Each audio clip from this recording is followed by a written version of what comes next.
Hello guys, मैं हूं Nidhi Sharma. NCERT summary YouTube channel पे आपका स्वागत है। आज हम क्लास 8 का हमारा चैप्टर 4 है द ट्रेजर विदिन। आज हम इस चैप्टर को डिस्कस करेंगे और इस चैप्टर में यही बताया गया है कि हर कोई बच्चा एक दूसरे से बिल्कुल अलग है अपने लर्निंग स्टाइल को लेके या फिर अपने एरियाज ऑफ इंटरेस्ट को लेके।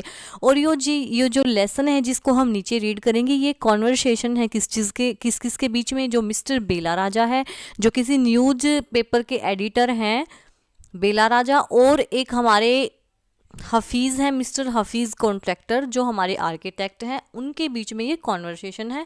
तो आइए देखते हैं इस लेसन में क्या है। Hafeez contractor was an unhappy school boy. He love doing thing but detested mechanical learning. Mathematics gave him the शिवर्स।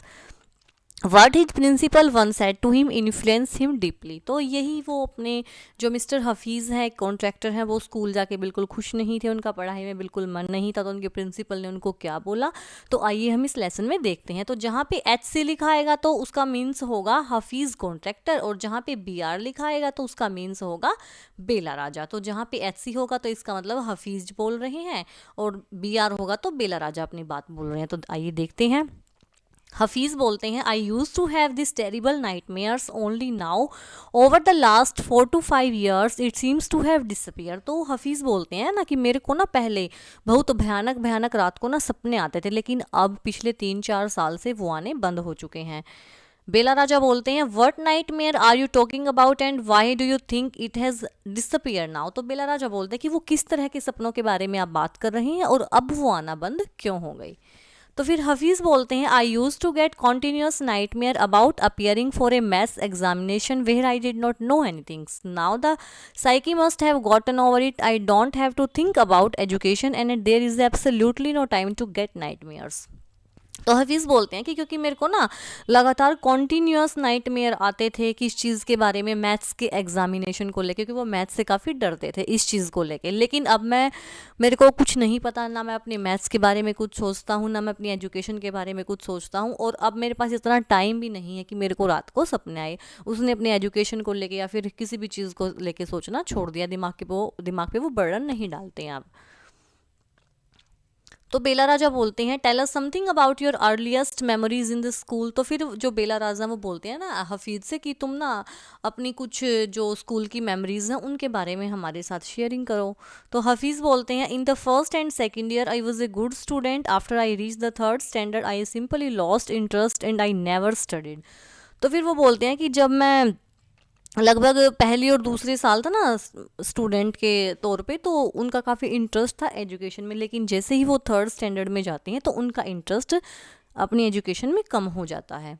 I used to be interested in games, running around, playing jokes and prank on others. I would copy in class during exam times. I would try to get hold of the examination paper that had been prepared and studied as I could not remember things that had been taught to me in the class. तो फिर वो वही बताते हैं कि मेरा interest पढ़ाई में तो था नहीं, तो कहाँ था, गेम्स में, घूमने में, भागने में, खेलने में, जोक्स करने में, प्रैंक्स करना, किसी के जैसे प्रैंक्स होता है किसी का पागल बना देना, जैसे प्रैंक करके वो शौक हो जाता है, तो ऐसे प्रैंक करना, मजाक करना दूसरों पे।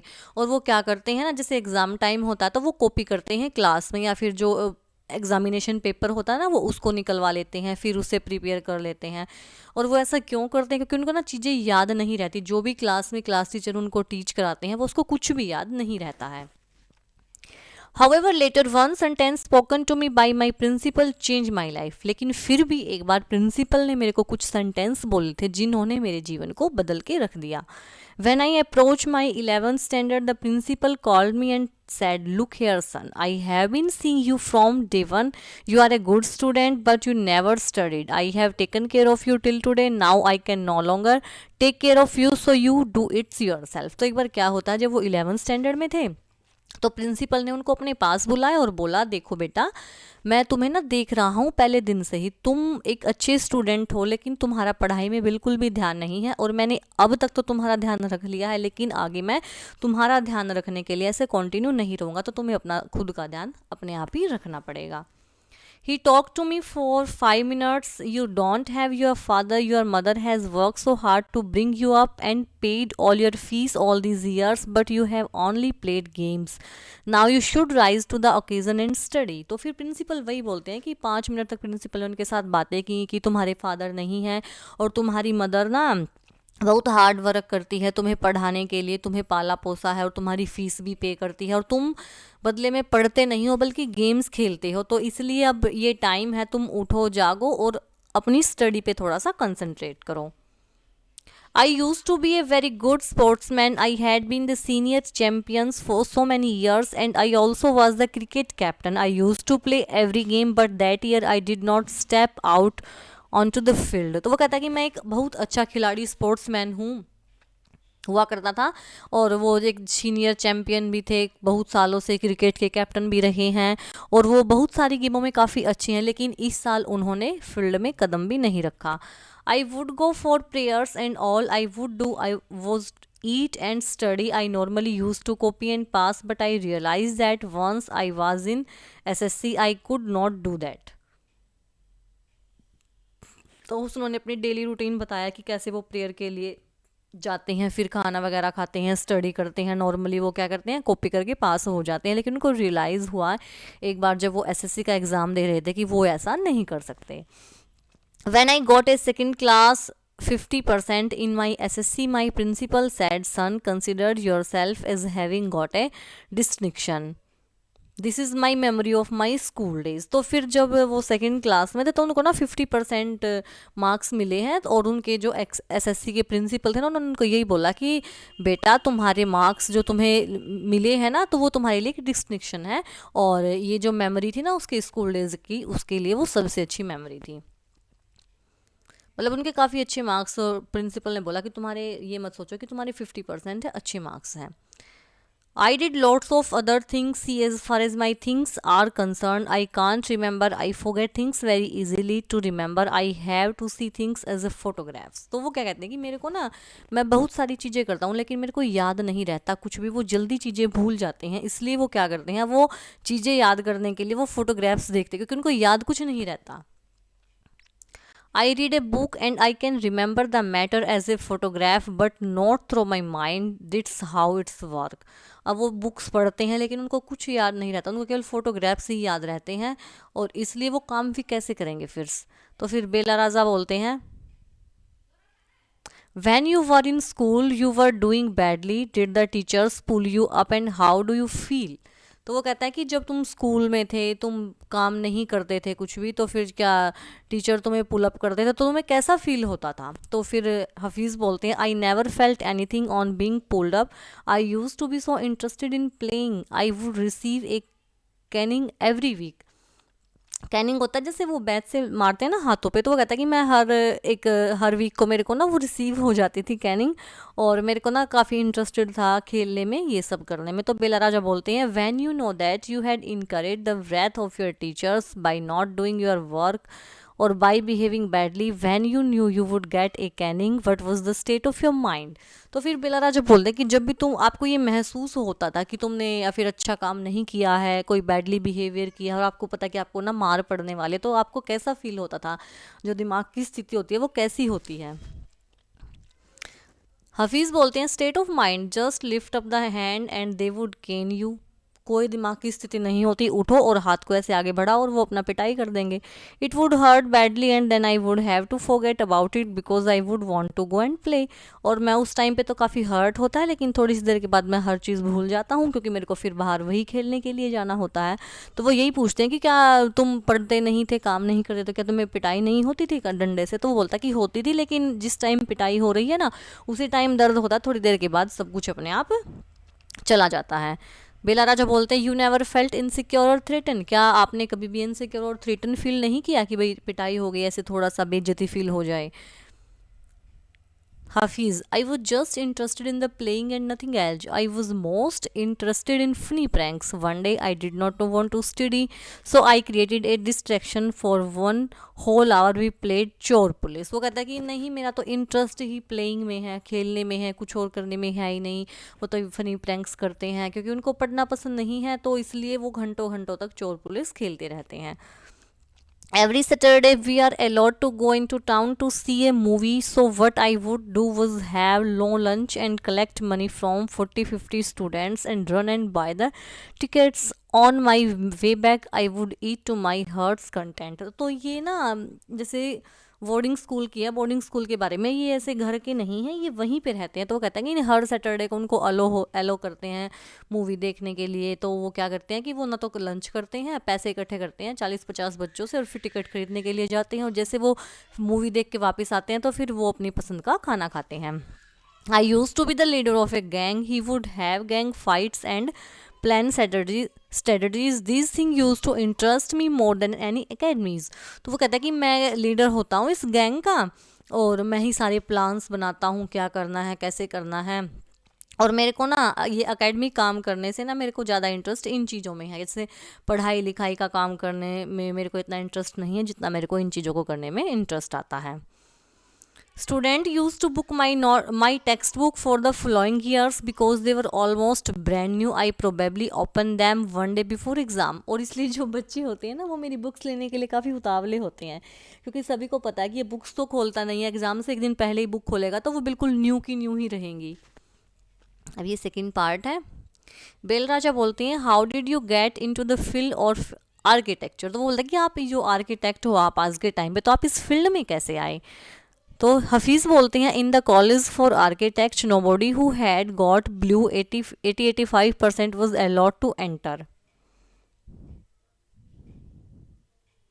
आई हैड ओनली 50%। तो वो यही बोलते हैं कि कॉलेज है जो कोई आर्किटेक्ट का, तो जिसके 80-50% होते हैं ना केवल उनको ही एंटर अलो करते हैं एंटर करने के लिए, लेकिन मेरे तो 50% आए हैं। I wanted to join the army, I got my admission letter but my aunt tore it up. Then I decided that I wanted to join the police force, क्योंकि वो आर्मी को ज्वाइन करना चाहते हैं, लेकिन जैसे उन्होंने एडमिशन लेटर था उनका जो, वो उनकी आंटी ने पाड़ दिया, और फिर उन्होंने डिसाइड किया कि वो एक पुलिस फोर्स ज्वाइन करेंगे। My mother said don't join the police force, just do your graduation, so I went to Jai Hind college in Bombay. लेकिन उनकी मदर बोलती है कि कुछ पुलिस वगैरह नहीं ज्वाइन करना, तुम अपनी ग्रेजुएशन कंप्लीट करो। तो उन्होंने बॉम्बे के जय हिंद कॉलेज में एडमिशन ले लिया। There I was to either take French or German. तो उनको ना वहाँ पे एक लैंग्वेज लेनी पड़ती है, या तो फ्रेंच लो या फिर जर्मन लो। दो I had studied French for 7 years, I didn't know 7 words of French. हालांकि उन्होंने ना 7 साल तक फ्रेंच लैंग्वेज पढ़ी है, लेकिन वो फ्रेंच के 7 शब्द भी नहीं जानते। सो आई टुक जर्मन, तो उन्होंने जर्मन ली। देन माई जर्मन टीचर डाइड, फिर उनके जो जर्मन टीचर थे ना वो मर गए। The college told me that I could change the college और टेक फ्रेंच। तो फिर जो कॉलेज में उनको यही बताया गया कि आप ना अपना कॉलेज चेंज कराओ और फ्रेंच लैंग्वेज ले लो। Now who would give me admission in another college, I had got admission to Jai Hind by influence. तो फिर वो ये सोचते हैं कि मेरे को ना कोई दूसरा कॉलेज कौन एडमिशन देगा, कि मेरे को तो ना बिल्कुल ऐसे प्रभाव से ही तो यहाँ पे एडमिशन मिला है। So I thought okay I will take French and I started learning French again. तो फिर उन्होंने सोचा ठीक है मैं फ्रेंच ही लूँगा, उन्होंने फ्रेंच जो है सीखनी स्टार्ट कर दी। I learn it from my cousin, she was an architect wife. तो मैंने ना फ्रेंच लैंग्वेज किससे सीखना स्टार्ट किया, अपनी कजन, उनकी कोई कजन सिस्टर होगी वहाँ से। तो फिर और वो जो उनकी कजन थी ना वो कौन थी, कजन के जो हस्बैंड थे ना वो एक आर्किटेक्ट थे, ठीक है। I was going to an architect office to learn French. तो उनको ना हर रोज़ आर्किटेक्ट के ऑफिस में जाना पड़ता था फ्रेंच लैंग्वेज सीखने के लिए। तो बेला राजा बोलते हैं was it then that you decided you wanted to do architect. वो कहता है कि तो फिर आपने क्या वहीं से ये डिसाइड किया कि मैं एक आर्किटेक्ट बनूंगा।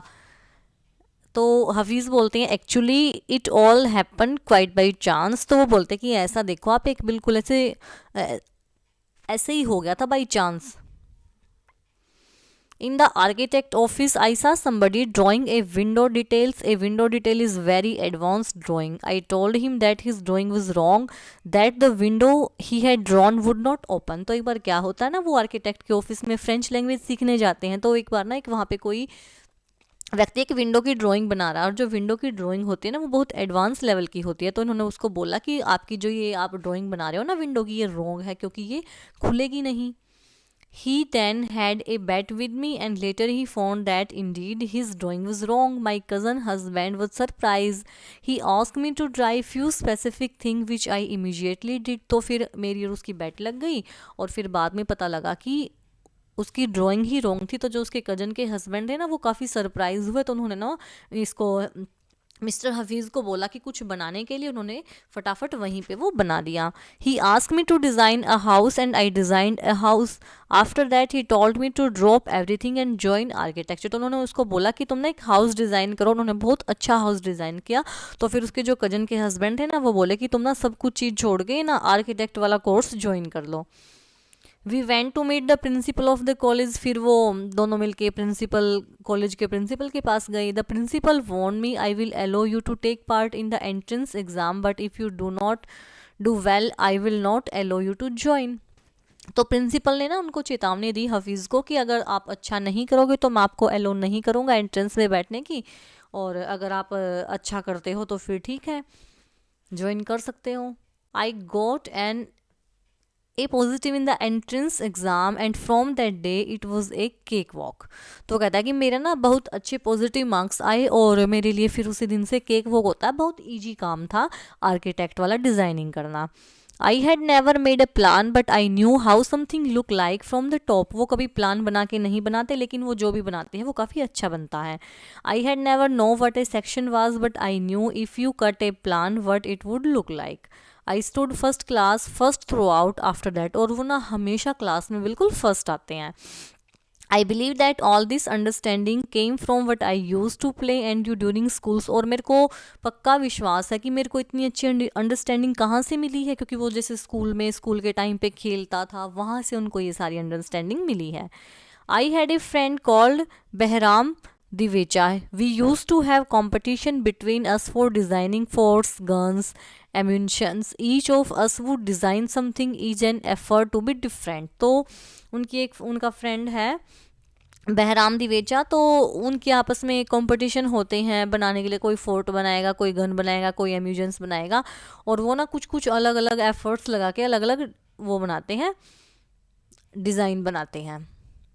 In school, when I was in second or third standard, one of my teacher, Mrs. Gupta, saw my sketches and told me, "See, you are useless in everything else, but your sketches are good. When you grow up, you become an architect." I did not know at that time, but she was right. Later, after I become an architect, I went back to meet her and tell her. तो एक बार क्या होता ना, school के time पे जब वो second या थर्ड स्टैंडर्ड में थे, तो उनकी एक टीचर थी मिसेस गुप्ता। तो उन्होंने उनके बनाए हुए स्केचेस देखकर उनको बोला कि तुम ना हर चीज़ में यूजलेस हो, लेकिन आपकी ना ड्राइंग काफ़ी अच्छी है, तो आप ना एक बड़े होके आर्किटेक्ट अच्छे बन सकते हो।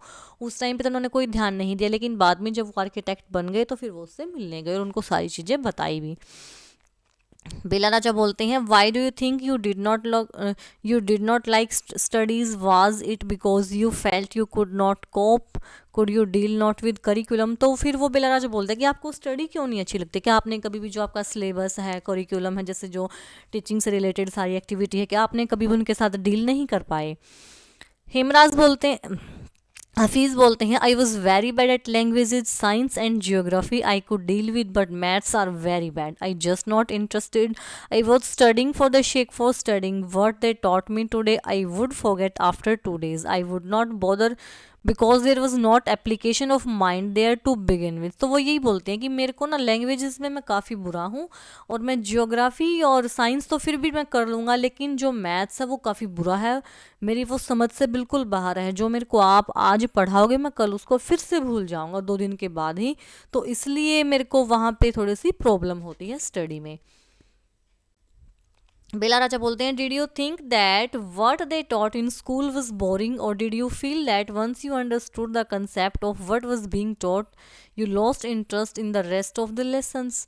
तो फिर वो सोचते हैं कि क्या तुम्हें जो स्कूल में पढ़ाया गया था वो बोरिंग था, सोचते हो कि मतलब कि जो आपको बोरिंग लगता है, लेकिन जो आपको कंसेप्ट अच्छे से समझ आ जाता तो आपका फिर उसमें इंटरेस्ट और बढ़ जाता है। तो हफीज़ बोलते हैं, living in a boarding school is difficult, we were just living from day to day, now days there are so many tests, back then whenever you had test we use to just copy, the teacher thought that we had done our work.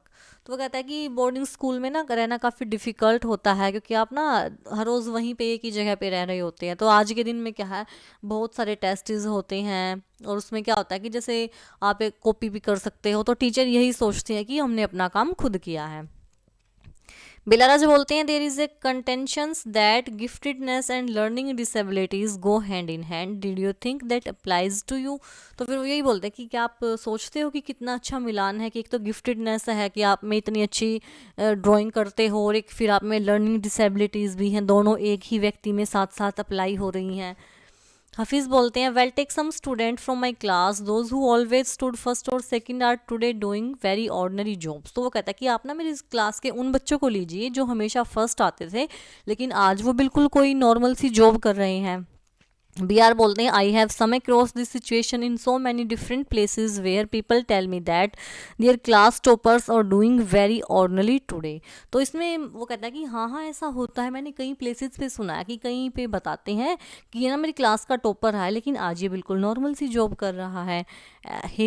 Hafeez बोलते हैं in schools I think living our lives that made us street smart, I have learned more by doing what I did not on my own that what academies would have taught me.